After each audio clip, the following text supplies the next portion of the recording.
Hey, so I'm going to do an experiment. I'm doing this video on Major Lewis Redmond, and the experiment is this. These are my notes, okay?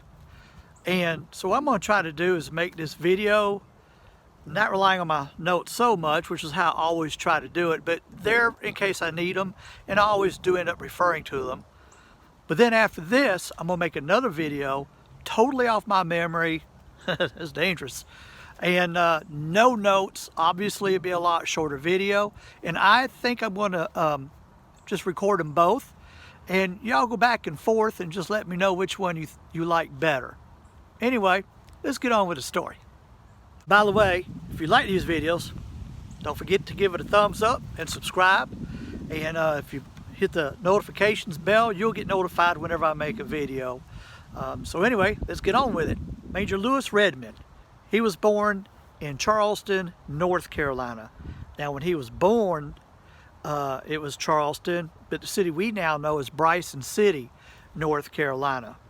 And he died, now that was in 1854. He died in 1906 in Walhalla, South Carolina, and is buried in Seneca, South Carolina. Now, the story of Mr. Major Lewis Redmond is this. So he was born in 1854. That was just before the Civil War. When he was a child, the Civil War was going on, and that's how he earned the name Major. He was never in the military, but he would always hang around in Confederate camps and just try to help and do what he could. So the soldiers nicknamed him Major, and it just stuck. So Mr. Redmond became a moonshiner. Now you have to remember that back then, and even now, but more so back then, times were tough. The Civil War had devastated the South. The economy was in the worst shape ever for the South, and probably for the North too, honestly speaking. But the Appalachian people are a very resilient and stubborn people. And so what they started doing to make money was to make moonshine. Now, they'd always been making moonshine for themselves anyway, but the federal government had started putting taxes on them, unfair taxes.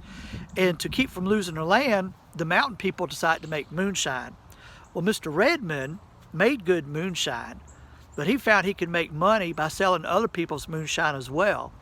And they seen him as a Robin Hood because he would take their moonshine, sell it, give them back their money, and I'm sure he got a cut out of it, but this way they could pay their taxes and keep their land. Well, in 1876, Mr. Redmond was 22 years old, and he had a confrontation with an officer of the law. Mr. Alfred Duckworth actually was a childhood friend. They grew up together, they went to school together. And Mr. Duckworth had made a terrible mistake though, miscalculation if you will. He became an employee of the federal government. And the federal government in the 1870s, and for many, many, many years later, was not liked in the South, not liked at all. And for him to do that basically made him a major turncoat, a traitor, if you will. Well, he confronted Mr. Redmond with a warrant for his arrest for making moonshine. He had his pistol pointed at Redmond. Now, there's a couple different stories as to what happened, but the one story is he had his pistol pointed at Redmond. Redmond told him to put his pistol down and he would go with him. When he put his pistol down, Mr. Redmond come out with a Derringer and shot him and killed him. Now, the story goes that actually the bullet hit a gold button that he had right here and pushed the gold button through Duckworth's neck, and that's what killed him. So here he was, wanted by the law, chased by federal people. So he and his wife, because he already had a wife at this time, fled to Seneca, South Carolina. And so there was several, and this is where I'm going to get a little dicey on this thing, because he was back and forth between Seneca and Bryson City, trying to avoid the law, and had several scrapes with the law. They almost caught him several times. At one point he had a cabin with its front to a river on a bluff overlooking the river, and the back towards a cliff. Well, he got word that the law was coming after him. He was able to escape a couple times from what I understand. But in 1879, 1879, he moved back to Swain County, North Carolina. This is Bryson City. Okay, moved back to Swain County, North Carolina. In 1881, the law finally caught up with him. They had him surrounded. He come out on a front porch, and again, this is where stories go back and forth. The main thing that I can pick up is that he got out on the back porch, or I'm sorry, come out on the front porch, and the place was surrounded by the law, and he flinched, he started to run, or he ran and changed his mind. Several different stories from family members, because he had 7 kids. So these stories abounded and still abound to this day among his great-grandchildren, great-great-grandchildren.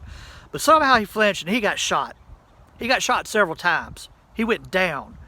Now, had he gone down in a blaze and died and gone down in a blaze of glory, he would be more famous than Billy the Kid, because at that time he was more famous than Billy the Kid.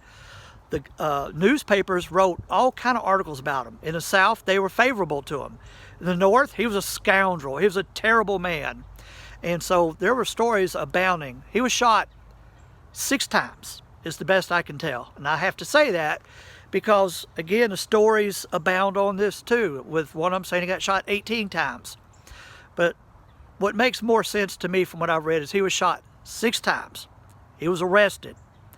He was tried for moonshining without a license, operating a distillery without a license, and evading taxes, I believe is what he was tried for. Not the murder of Duckworth, by the way. And I was real curious about that, but I'll get back to that in a minute.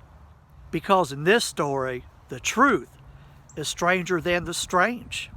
Major Lewis Redmond was shot several times.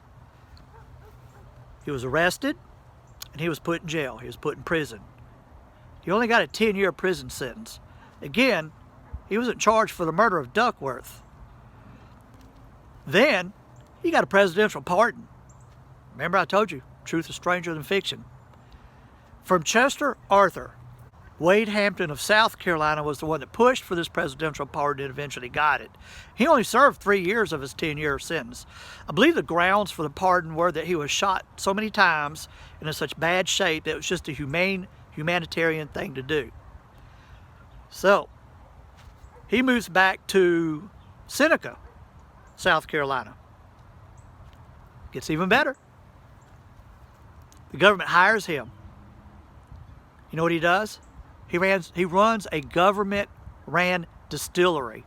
Apparently back then the government ran the distilleries. And the quality of this liquor was so poor and they wasn't making any money, they hired him and he came and he ran that distillery. And when he died young. He was 51 years old when he died. He was buried in a church graveyard. Major Moonshiner, who had killed an officer of the law and his career was still making liquor, was buried in a Baptist graveyard in Seneca, South Carolina. His tombstone, it's kind of funny. His tombstone says he was the sunshine of our life. I think this was to counter his moonshining days. Now, how about the fact that he murdered Duckworth and didn't seem to get in any real trouble over that? His great-granddaughter, I think, actually wrote a blog about that. And she said that the reason why he didn't end up getting in prison for that was because Duckworth, and I don't know this to be true, I'm just telling you what she said. Duckworth had raped Redmond's wife a few years earlier.